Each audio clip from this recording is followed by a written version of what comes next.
승리. 완전한 승리. 오늘 본문의 제목을 완전한 승리라고 적었는데 그 이유가 있다면 즉 단순히 전투에서 한두 번 이긴 정도가 아니라 완전히 종기를 얻었기 때문입니다. 어떠한 전쟁이든 간에 마지막까지 싸워서 이겨야만 됩니다. 한 번 전투에서 이겼다고 해서 완전한 승리라고 말할 수 없습니다. 어쩌다가 한 번 이길 수 있고 또 어쩌다가 한 번 칠 수도 있지만 이러한 모든 과정을 통하여서 마지막까지 승리하는 것, 이것이 완전한 승리이기 때문입니다. 우리의 삶에서도 마찬가지입니다.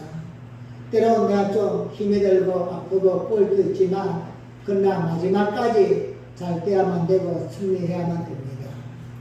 오늘 본문에 기록된 유대인들의 승리는 그런 한순간의 승리가 아니라 완전한 승리의 모습을 보여주고 있습니다. 하나님의 뜻이 온전히 이루어졌고 또한 유대인의 모든 소망과 그러한 희망이 이루어진 완전한 승리이기 때문입니다.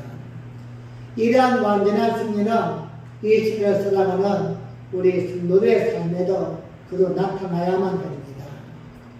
그렇다면 본문을 통하여 완전한 승리가 이루어지기 위해서는 어떤 과정이 필요한가, 또한 우리의 삶 속에서도 완전한 승리의 신앙이 되기 위해서는 갖춰야 될 자세와 믿음의 모습이 무엇인가를 이 아침에 또 한번 말씀을 통하여 주시는 은혜에 감동되고 결단한 시간이 되어지기를 예수님의 이름으로 간절히 축복합니다. 먼저 완전한 승리가 이루어지기 위해서는 하나님의 주권이 실현되어지는 것을 볼 수 있습니다. 에스더 9장 5절 말씀 다시 읽겠습니다. 시작.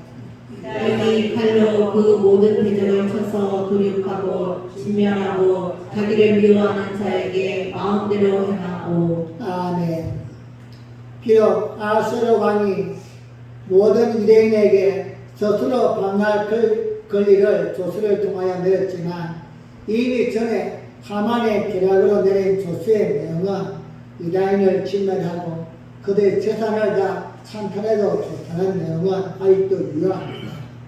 그래서 어쩌면 그동안에 감정이 좋지 않았었고 또한 유대인들을 싫어했던 이러한 사람들은 그날을 원래 준비하고 있을 것입니다. 하지만 이제는 또한 유다인에게도 방어권이 허락되어지는 새로운 조서가 내려왔습니다. 유대인들은 오히려 자신들을 죽이려 하는 이들을 신멸할 수가 있습니다. 도리어 그들을 싸워서 이길 수 있고 또한 그들의 재산까지도 빼앗을 수 있는 방어권이 그들에게 주어졌기 때문입니다. 오늘 본문의 말씀 보면은 수산성에서 이러한 과정을 통하여 대적과 싸워서 500명을 죽이고 하만의 10아들을 죽였다고 기록하고 있습니다. 이건 수산성 도성에서만 이루어진 일입니다. 그리고 16절 말씀을 보면은 왕의 각 지방에서 유다인들이 스스로 생명을 보존하는 과정에서 대적자 7만 5천 명을 또한 죽였다 이렇게 기록합니다. 유다인들을 매료했던 자들이 오히려 유다인에게 죽임을 당한 것입니다. 이처럼 유다인은 완전한 승리를 거두었습니다. 우리는 이 모습 속에서 하나님의 절대적인 주권을 보게 되어집니다.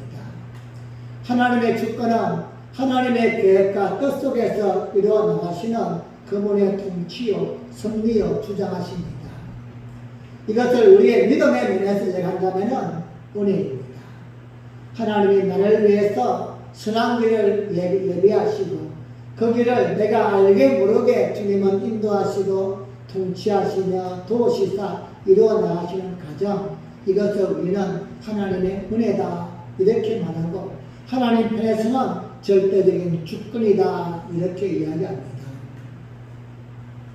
우리는 단순히 전투의 결과를 넘어서 하나님의 역사가 어떻게 또한 그 바사국에 임하고 있으며 당신의 계획이 어떻게 실천되어지고 이루어져 나가는가를 우리 말씀을 통하여 볼 수가 있습니다.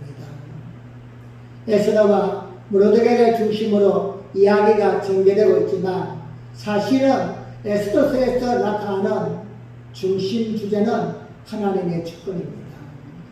즉 보이지 않지만 하나님이 뒤에서 움직이시고 에스더와 또한 모르드게와 유다인들을 움직이시고 특별히 또한 아수르 왕과 하만까지도 움직이는 하나님의 철저한 계획과 섭리, 이것이 바로 하나님의 주권인 것입니다. 하나님은 지금도 보이지 않지만 들리지 않지만 하나님의 계획은 이런 가지를 통하여 확실하게 운영되고 있으며 지금도 취지 아니하고 하나님의 뜻은 이루어져 가고 있다는 사실을 우리 믿는 것이 바로 하나님의 주권입니다. 다시 한번 정리하면 하나님은 사실은 에스더서에는 직접적으로 등장하지 않습니다. 하나님이란 이름은 어디에도 기록되어 있지 않습니다. 그럼에도 에스더서 전체적인 내용을 살펴볼 때에 하나님의 주권은 모든 사건의 배후에서 철저하게 움직이고 계시고 특별히 믿음의 사람의 그 길을 그의 모든 계획을 선하게 이루기 위해서 알게 모르게 역사했던 사실을 또 한번 깨닫게 되는 것입니다. 여러분, 우리 지금까지의 말씀을 정리해보면 하나님은 먼저 에스더와 모르드게를 준비시켰습니다. 시간이 흐르면서 하만에 의해서 유다인들이 전멸당한 위기를 맞이할 때에 만약에 하나님이 에스더와 모르드게를 준비하지 않으셨다면 통로가 없는 것입니다. 또한 하만의 계략에도 당신의 백성을 구원시키기 위하여 하나님은 미리 에스더와 모르드게를 준비시킨 것입니다. 즉 이스라엘 민족이 기근 때에 그들의 생명을 보존하기 위해서 요셉을 먼저 애굽으로 보내었던 그 하나님은 오늘 이제 이스라엘들의 진멸 위기에서 구원하기 위하여 에스더와 모르드게를 미리 준비시켜 놓았던 사실을 알게 됩니다. 그리고 에스더와 모르드게들은 하나님을 전적으로 의지하는 신뢰와 믿음을 가지고 하나님을 섬기며 그 믿음의 길을 걸어갔습니다. 그리고 그들이 하나님을 온전히 의뢰하면서 하나님께서 뭔가 하실 것이다 이것을 믿고서 죽으리라는 각오로 나갈 때 하나님의 주권은 그들을 이루어지고 그들의 모든 계획과 뜻은 또 한번 선하게 나타나게 된 줄로 믿습니다. 아수르 왕은 허락 없이 들어온 왕을 보았을 때에 아름다워 보였다 이렇게 성경 기록합니다. 이것은 단지 아수르 왕의 개인 심리적 상태만을 말한 것이 결코 아닙니다. 하나님은 왕에게까지도 직접 개입하시사 그 마음에 감동을 주시고 한 사람의 마음까지도 움직이신다 이걸 우리에게 보여주고 있는 것입니다. 이것이 바로 하나님의 주권입니다. 또한 하만의 교만 역시 하나님의 주권 속에 허용적으로 승리를 보여줍니다. 허용적 승리가 무엇인가 하면 잘못된 길로 가도록 하나님은 그냥 내버려 두는 것입니다. 우리는 때때로 이러한 마음을 품을 때가 있습니다. 믿음의 사람이 믿음의 길에서 이탈되어지면 다리 몽둥이를 끈질러들지 채찍을 들었어도 하나님은 돌아오게 만들어야지 왜 그냥 두실까? 때로 하나님은 그렇게 쓰시는 것입니다. 그냥 내버려 두시는 것입니다. 그것을 통해서 더 큰 역사를 이루기 위해서 하나님은 때때로 허용적인 승리를 이루시는 분이십니다. 하만의 교만이 하늘을 찌르게 하시고 그 결과 모르드게를 달기 위하여 자신의 집에 50피트 되는 즉 20m 정도 되는 장대를 달게 내버려 두십니다. 그리고 하나님의 주권은 그런 하만의 교만을 마지막 시간에 뒤집어 놓으십니다. 하만의 뜻대로 되었습니까? 그렇지 않습니다. 결국은 하나님의 뜻대로 되었습니다. 즉 모르드게를 달기 위해 세웠던 그 장대에 하만이 달려 죽는 이러한 하나님의 주권 속에서 일이 진행되어 갔다는 것입니다. 하나님의 주권은 유다인이 자신들을 진멸하려 하는 자들과 싸울 때도 그 속에 함께하였습니다. 유다인과 주변의 사람들과 싸움은 칼과 창의 싸움이 결코 아니었습니다. 하나님은 당신의 주권 속에서 당신의 백성들과 함께하는 믿음의 싸움이었습니다. 담대함을 주었고 확신을 주었고 하나님이 그들과 함께한다는 사실을 믿게 하심으로 그들은 자신감 속에서 이방인들과 싸워서 이길 수 있는 영적인 전투였습니다. 시편 28편 8절을 보면 영광의 왕이 누구냐? 강하고 능한 여호와시요 전쟁에 능한 여호와시오다 말씀합니다. 또한 사무엘상 17장 47절에는 또 여호와의 구원하심이 칼과 창에 있지 아니함을 이 무리에게 알게 하리라. 전쟁은 여호와께 속한 것인즉 그가 너희를 우리 손에 넘기시리라 말씀합니다. 이 땅에 나는 크고 작은 모든 전쟁 또한 하나님의 주권 속에 달려있다는 것입니다. 인간이 생각할 때는 누구 때문에 무엇 때문에 전쟁이 일어났다고 이야기할 수 있지만 이것 또한 철저하게 하나님의 주권 속에 있다는 것입니다. 유다인들이 승리할 수 있었던 것도 하나님의 당신의 주권이 작용하셨기 때문입니다. 그냥 내버려 뒀다면 어쩌면 그들은 싸우다가 진멸하실 수도 있다는 것입니다. 그리고 당신의 백성을 향한 하나님의 계획은 지금도 여전히 이루고 있다는 사실을 우리는 또 한 번 믿어야만 될 것입니다. 사랑하는 여러분, 하나님의 주권은 성경 전체 속에서 반복적으로 되어지는 주제입니다. 모세를 택하시고 아브라함을 택하시고 그리고 한 사람 한 사람 부르시고 오늘 이제 이런과 저를 부르시사 하나님이 뭘 하시려고 하시는가? 바로 그분의 주권 속에서 사용하기를 원하시는 것입니다. 우리는 이걸 믿어야만 되고 하나님의 뜻 속에 내가 있음을 언제나 확신합니다. 그래서 우리가 어떤 환경에 있든지 그 환경마저도 하나님은 합력하여서 서로 이루어지는 좋은 분이시다. 이걸 믿고서 신뢰하는 것이 하나님의 주권이요 은혜 속에 사는 것입니다. 이사야 41장 10절에서 말씀하기를 하나님이 내가 종말을 처음부터 구하며 아직 이루지 아니한 일을 애적부터 보이고 이르기를 나의 모락이 설 것이니 내가 나의 모든 기뻐하는 것을 이루리라 말씀하십니다. 무슨 말씀입니까? 하나님은 시간과 공간을 초월하여 당신의 계획을 완성하실 것을 이미 선포하고 있는 것입니다. 세상 환경이 어떠하든지 조건이 어떠하든지 사람들이 어떠하든지 하나님은 이미 오래전부터 계획을 세워놓으셨고 그 계획 속에 지금도 사람을 쓰시고 사건과 계획과 모든 승리를 이루어 나가시는 분이다. 이걸 우리에게 말씀하고 있는 것입니다. 하나님은 모든 환경과 사건과 시간을 통하여 당신의 뜻을 이루시는데 그 속에 바로 여러분과 제가 쓰임을 받게 된다는 것입니다. 이 확신이 우리에게 분명히 있어야만 됩니다. 하나님이 날 왜 불렀을까?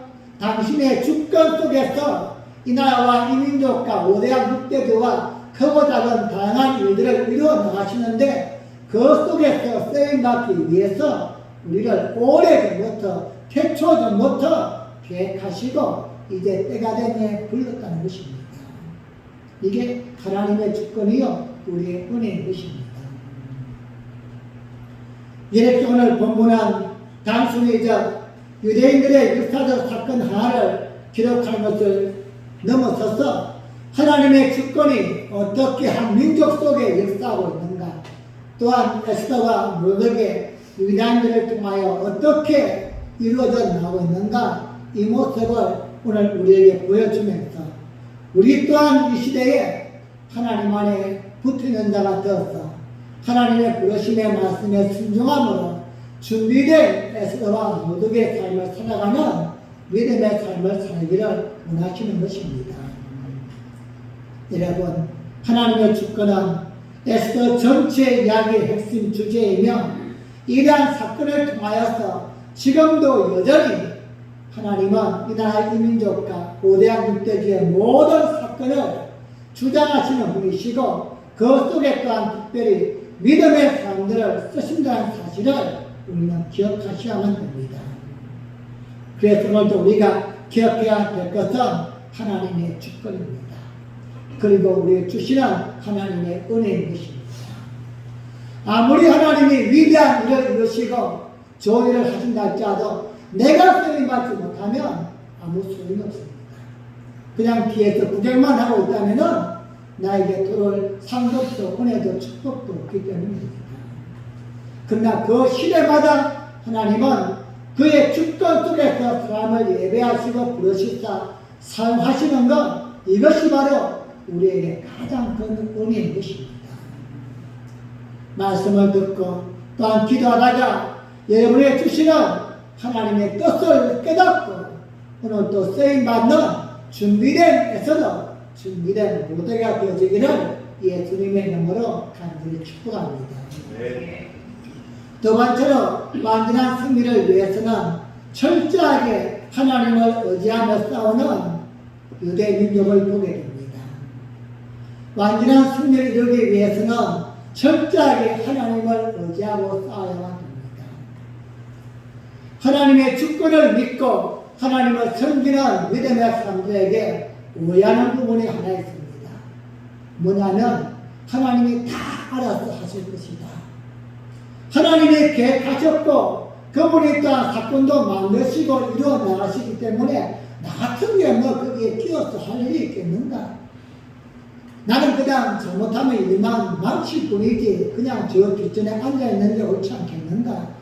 나는 그냥 손 놓고서 구경만 하면 되지 모든 건 다 하나님이 하시지 않겠는가? 이러한 잘못된 오해를 가지고 계신 분이 있습니다. 여러분 절대 그렇지 않습니다. 우리는 하나님보다 앞서지는 말아야 하지만 하나님이 나를 통하여 무엇인가 이루고 싶어 하신다면 내가 할 일에 최선을 다해야만 됩니다.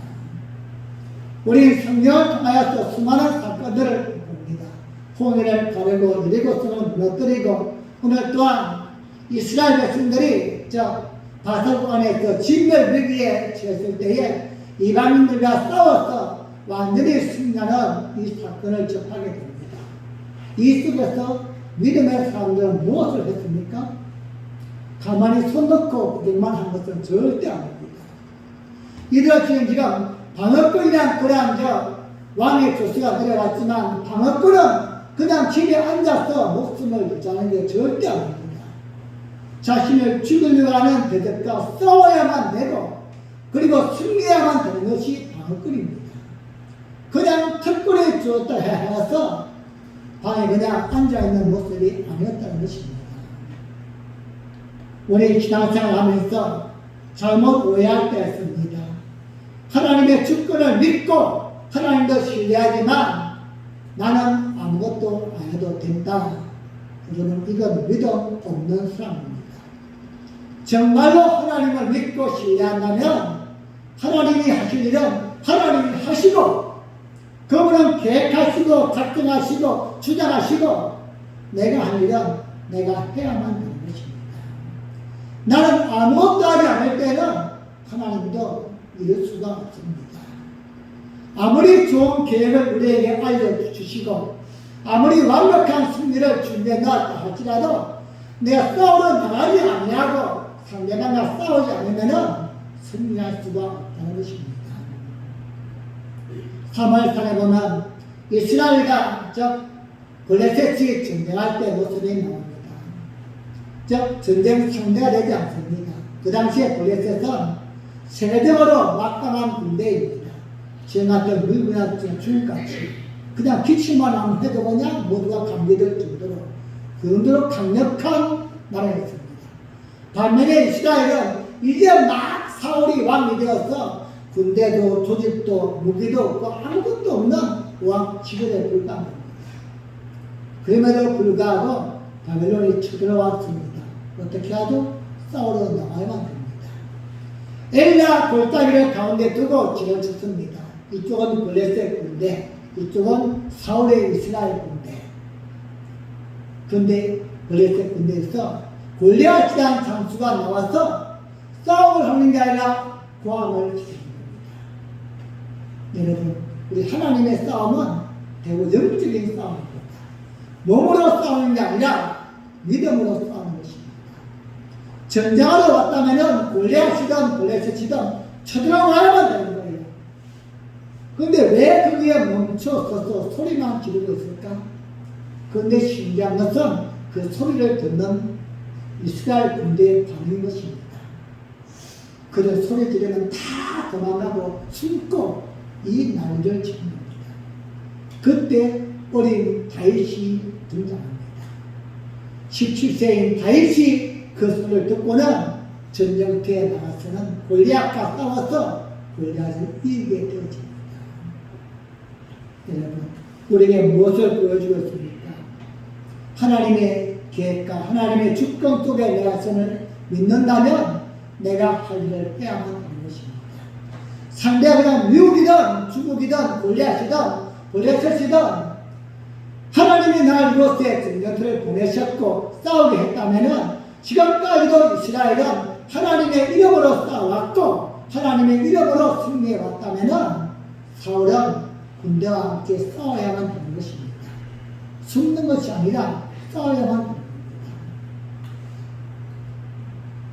사랑하는 여러분, 우리의 성도의 삶에서 지혜로운 믿음은 내가 할 일을 잊지 않는 것입니다. 하나님이 우리에게 아무리 좋은 기회를 주었고 완벽한 순간을 만들었다 할지라도 내가 할 일을 하지 않으면 그것은 내 것이 아니라 다른 사람에게 가버리고 맙니다. 하나님의 축복은 없어지는 게 아닙니다. 또한 누군가에게 이유도 모르고 기도하고 이유도 모르고 열심히 굶고 헌신한 자에게 하나님의 축복의 손길은 거두어지는 것이 아니라 다른 자에게 간다는 것입니다. 그렇게 은혜를 흘리고 사람이 승리에 누굽니까? 바로 다윗이었습니다.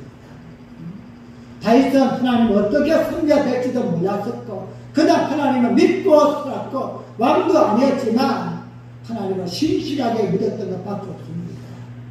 말씀에 순종해서 그냥 하나님께 기쁨을 드리기 위해서 최선을 다했을 뿐인데 사울에 갔던 그 왕권과 모든 축복권이 다윗과 다윗의 가정 속에 하나님이 부어주었던 것입니다. 여러분, 우리 하나님을 정말로 믿는다면 철저히 하나님을 의지하고 싸우는 믿음의 모습이 있어야만 합니다.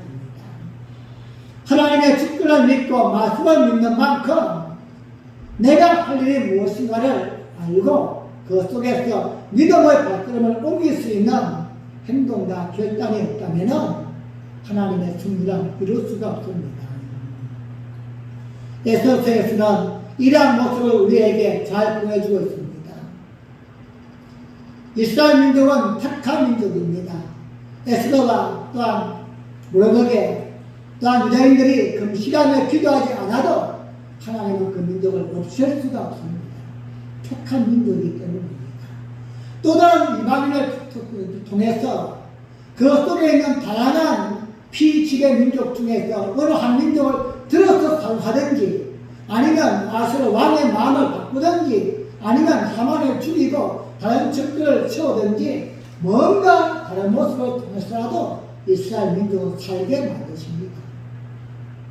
에스더가 또한 유대인과 또한 모로드게 이들이 앞장서지 않았다면 유대인이 죽는 것은 결코 아닌 것입니다. 하지만 그들은 그것을 알았습니다. 본인이 할 일을 아는 것입니다. 그래서 우리들이 먼저 에스더 왕후에게 이야기하지 않습니까? 지금 우리 민족의 이 위기를 원하지는 너밖에 없다. 어쩌면 너가 지금 왕후에 있는 그 자리가 지금을 위해서 하나님이 예배한 것인 줄 누가 알겠느냐? 너는 이 말을 듣고서 피할 수도 있지만, 그래서 너와 너 가족은 살 수 있겠지만, 하나님은 다른 방법을 통해서라도 이 민족을 살릴 것이다.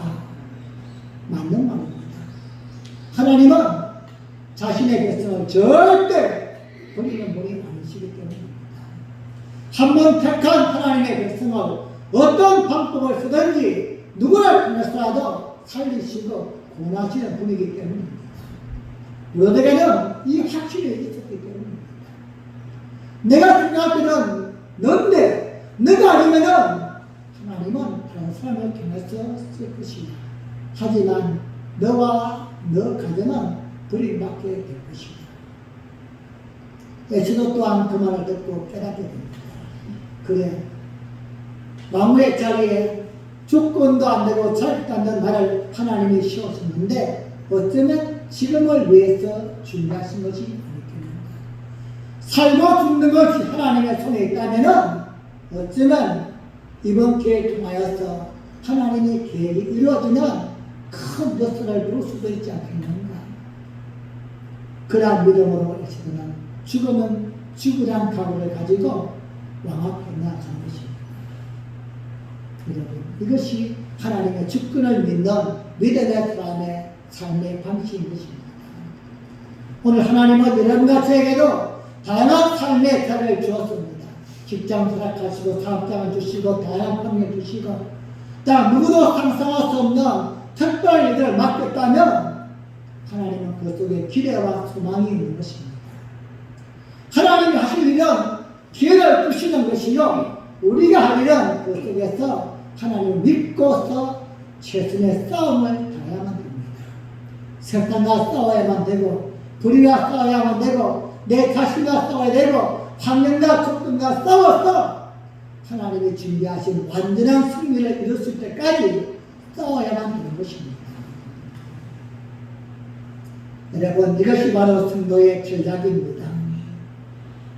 하나님을 믿고서 절대 주권 속에서 그들은 하나님이 무엇인가 이루어 나갈 것이다. 나를 사랑할 것이다. 이러한 확신을 가지고 금식하며 기도하다가 얻는 것이 바로 방어권입니다. 이 방어권은 그냥 온 것이 아닙니다. 하나님이 던져준 것도 아닙니다. 이스라엘 모든 백성이 3일 동안 금식하며 기도한 후에 왕에게 나가서 얻어낸 방법이 바로 방어권인 것입니다. 그리고 그들은 이 방어권을 잘 활용했습니다. 왕에게 두 번씩 잔치하는 과정을 통하여서 하만이 죽게 되어지고 유대인이 살 수 있는 길이 열리게 되었습니다. 그리고 이제 또 한 번 하나님을 의지하는 에스더의 모습을 발견하게 됩니다.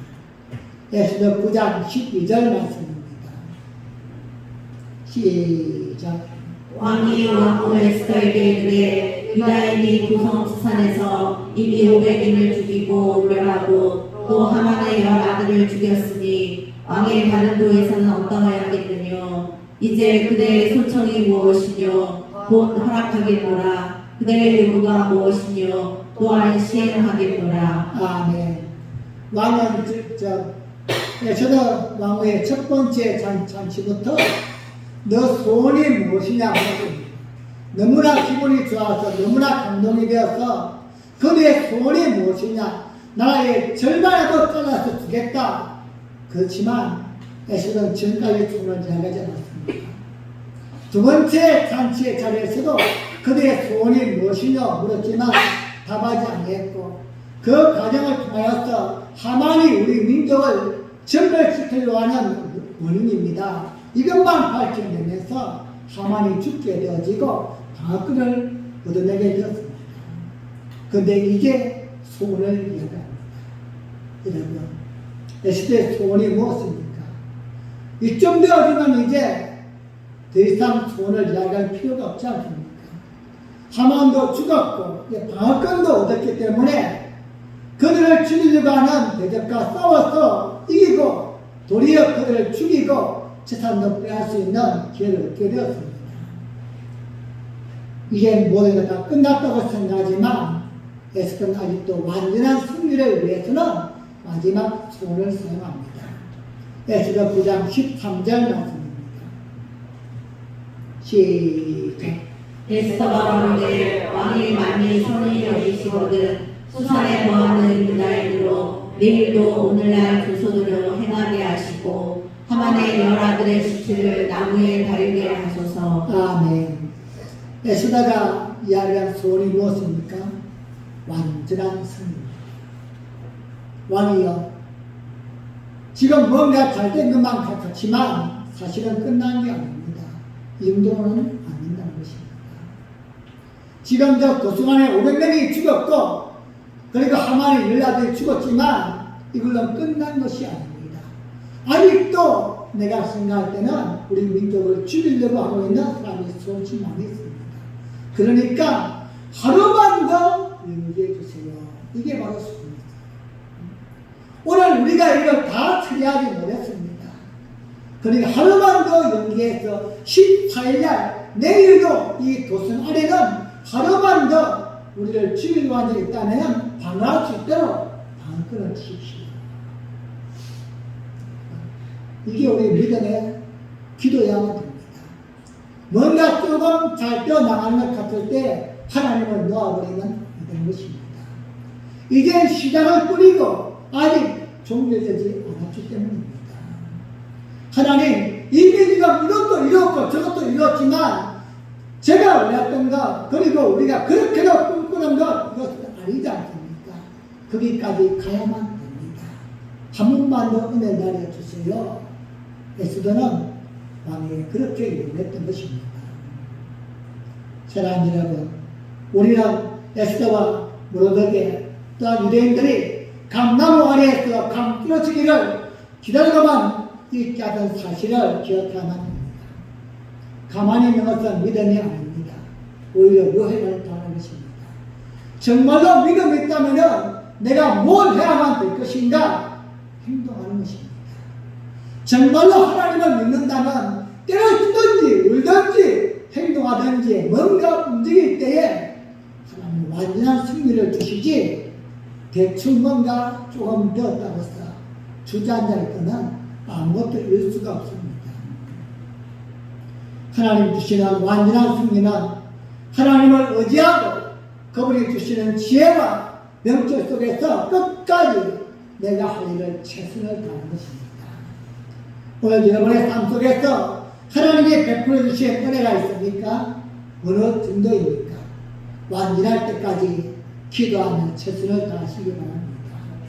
또 한 번 기도하고 내가 할 일을 최선을 다하고 또 한 번 의지하고 내가 할 일을 최선을 다하고 그럴 때에 완전한 승리가 완전한 은혜가 우리 속에 임하게 될 줄로 믿습니다.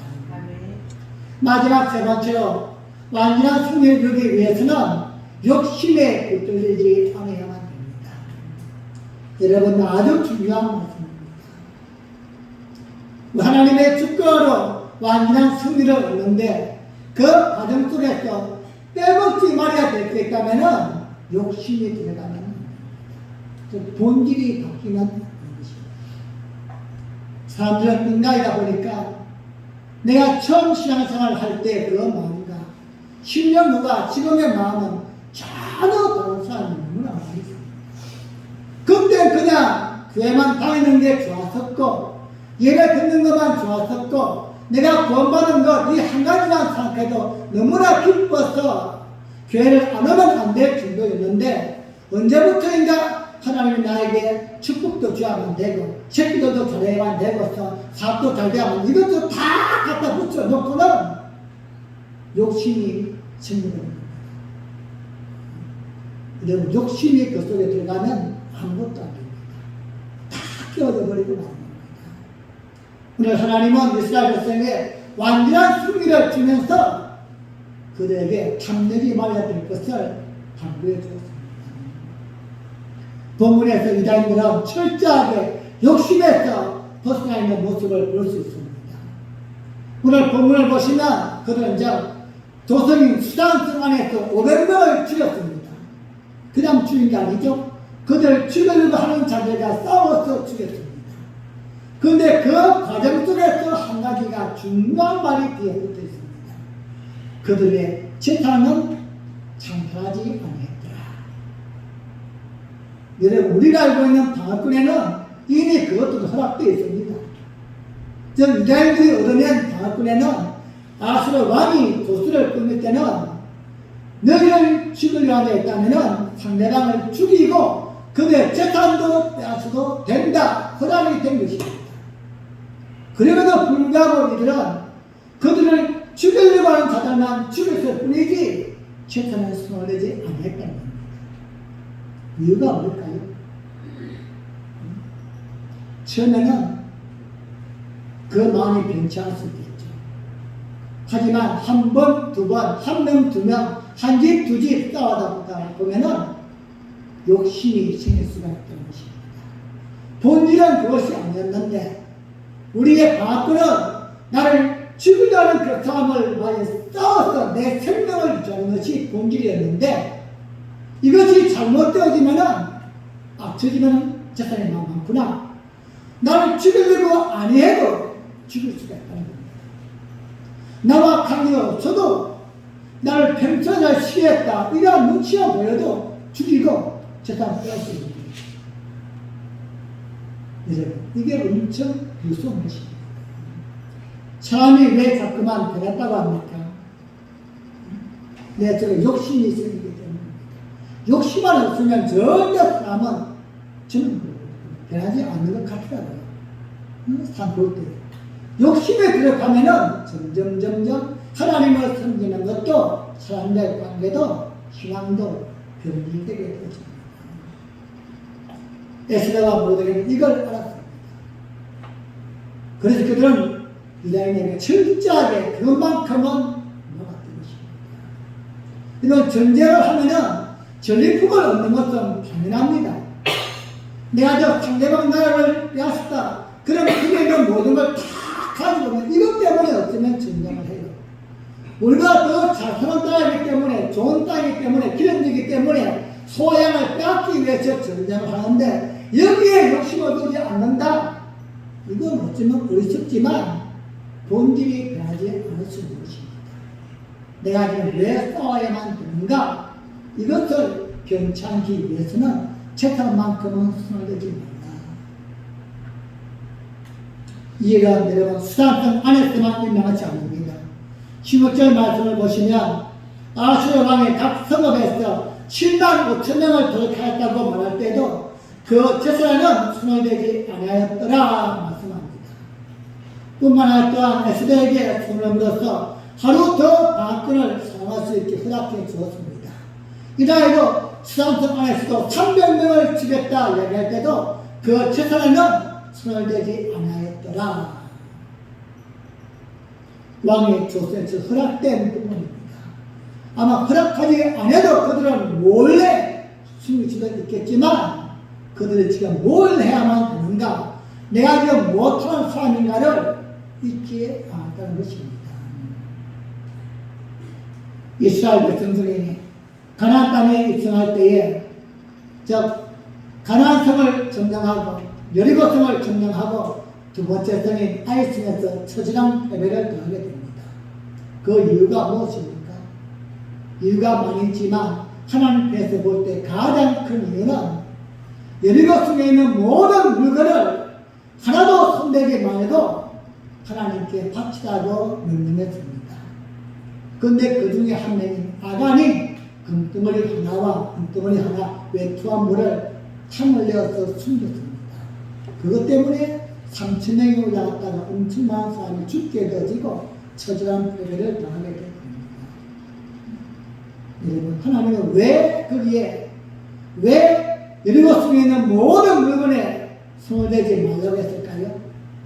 너희의 믿음을 보는 것입니다. 처음 그렇게 딱 저랬다면은 마지막 가서 하나님은 그들에게 엄청난 축복을 줄 것을 준비해 놓았기 때문입니다. 하지만 당장 지금 눈에 보이는 작은 그것 때문에 유혹의 마음이 빼앗겨서 희망을 버리게 되니까 하나님은 그들을 신뢰하지 못했던 것입니다. 사랑하는 여러분, 이스라엘 백성들은 걸려서 빠진다면 잠깐 탈취물을 취할 수 있습니다. 하지만 그것을 취하지 아니하고 오직 자신들이 감당해야 될 방어권에만 집중했다는 것입니다. 오늘 또 우리에게 주는 믿음의 교훈이 너무나 큰 줄로 믿습니다. 즉 신앙생활의 본질이 무엇인가 우리는 또 한 번 돌이켜봐야만 할 것입니다. 내가 왜 교회에 나왔는가 여러분 그 첫 시간을 돌아보았으면 좋겠습니다. 하나님과 나 사이에 하나님이 기억하시고 내가 보였던 그 믿음의 흔적이 무엇입니까? 그런데 지금은 그 모습이 어떻게 바뀌어져 있는가? 우리는 구원받은 것, 하나님의 백성이 되었다는 것, 이것 하나만 생각해도 감격하고 감동적으로 살아만 되는데 그건 지금은 전혀 흔적도 없어져버리고 어떻게 하면 그냥 돈을 많이 벌고 출세하고 이름이나 날리고 건강하게 살 수 있을까? 이것이 목적이라면 우리 본질수가 잘못된 거예요. 이 시대에 목숨을 그들은 살리기 위해서 목숨을 구하기 위해서 그들은 싸웠을 뿐인데 재산의 목적을 두었다면 또 다른 전쟁, 또 다른 모습으로 변질될 수밖에 없기 때문입니다. 말씀을 맺겠습니다. 오늘 주자는 완전한 승리를 거두었습니다. 완전한 승리가 이루어지기 위해서는 먼저 하나님의 주권을 믿어야만 합니다. 하나님이 우리를 그러셨고 나를 지금도 쓰기 위하여 준비하고 나가시고 나를 택하시사 은혜 주시고 쓴다는 사실을 믿어야만 합니다. 어떤 모습으로 어떻게 쓸지는 알 수 없지만 나에게 주시는 감동이 있다면 그것은 바로 하나님의 주권입니다. 준비가 되었건 안 되었건 내가 때로는 내가 죽을 것이다 이러한 마음을 든다 할지라도 그것 또한 하나님의 주권이고 하나님의 의사인 것입니다. 그러한 감동이 오신다면 순종할 수 있기를 바랍니다. 하나님 믿고서 내가 할 일을 하는 것입니다. 그래 내가 지금 이 자리에 있는 것은 나에게 이런 여유가 있는 것은 어쩌면 하나님 지금 이때를 위함인지 알 수 없지 않습니까? 에스더와 모데게를 사랑한 것처럼 하나님 내가 순종하겠습니다. 그리고 기도하면서 금식하면서 고민하면서 순종의 발걸음을 옮기는 것입니다. 그리고 무엇보다 중요한 것은 그 속에 욕심이 포함되는 겁니다. 하나님 내가 이렇게 순종하면 이렇게 해주세요. 그건 하나님의 하실 일이야. 뭘 준비하는지 나는 몰라요. 내가 원하는 게 아니라 더 큰 걸 준비해 놓으셨는지 뭔지 몰라도 우리의 마음은 오직 하나님의 부르심을 원하심에 가는 것이지 내가 이렇게 하면 하나님께 줄 것이야 그 기대가 있다면 우리의 마음은 펴질 수밖에 없습니다. 믿음의 길은 믿음으로 가는 것이지 욕심이 포함되는 절대 안 됩니다. 이스라엘 백성을 죽음의 위기에서 살리신 그 하나님은 오늘 또 우리를 통하여 또 한번 일하기 원하시고 우리를 통하여서 하나님의 살아계심을 증거하기 원하시는 분이십니다. 하나님의 주권을 믿고 끝까지 믿음 안에 순종함으로써 믿음이 무엇인가를 나도 보고 또 다른 사람에게 보여줄 수 있는 간증의 주인공으로 살아갈 수 있기를 예수님의 이름으로 간절히 축복합니다. 기도하시겠습니다. 우리가 합심을 하고 기도할 때에 하나님 이 땅에서 우리가 믿음으로 승리하기 위해서는 하나님의 주권, 하나님의 은혜를 철저하게 믿어야만 됩니다. 그리고 하나님은 살아계신 분이시고 지금도 하나님의 그 계획 속에 쓰기 위하여 나를 부르셨고 나에게 기회를 줬다는 사실을 믿고서 주시는 감동에 순종하며 행동하겠습니다. 무엇보다도 주시는 그 은혜만 붙들고 살게 하여 주옵소서. 욕심을 그 속에 포함시키지 않게 해주세요. 작은 욕심 때문에 큰 일을 막힐 수 있습니다. 작은 유혹 때문에 하나님을 외면할 수 있습니다. 끝까지 본질을 지켜나갈 수 있는 신실한 믿음의 사람이 되게 하여 주시옵소서. 우리 함께 주여 한번 부르고 기도하겠습니다.